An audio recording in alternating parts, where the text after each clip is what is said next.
L'exposició Orgull de Terrisser es planteja com una exposició homenatge a l'ofici, bàsicament, i en general a l'artesania.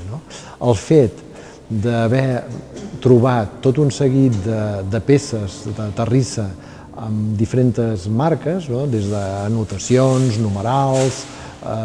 noms de persones, va fer que comencéssim a interessar-nos per aquestes peces que eren bastant diferents de la resta, eren peces d'una categoria evident i que les persones que les van manufacturar les van signar.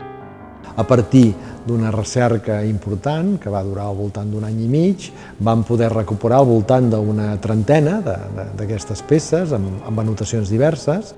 Es va anar definint molt bé un grup de peces que estaven conformades per diferents gerres, bàsicament, d'una mateixa família o d'un mateix cognom, la família Vicens, el llinatge Vicens. A partir d'una recerca genealògica que hem fet, hem pogut descobrir que, de fet, es tractava de dues nissagues, de dues famílies, anomenades amb el mateix cognom, Vicens, i que van treballar alhora en la ceràmica a la Bisbal al voltant d'uns 200 anys. La meitat de les peces que tenim a l'exposició, al voltant d'una quinzena, són justament signades per algun membre d'aquestes dues nissagues. La resta de peces són més disperses i hem pogut, això sí, poder fer dos blocs molt importants, un que afecta a la terrissa negra, bàsicament amb peces d'Anton Marcó,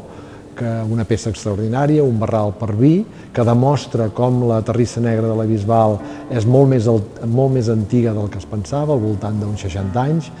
i també un altre bloc que correspon a la Unió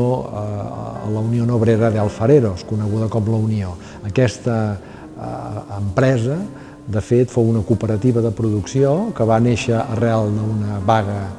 de terrissers i a la qual tenim una gerra que diríem que és fundacional perquè explicita tot això.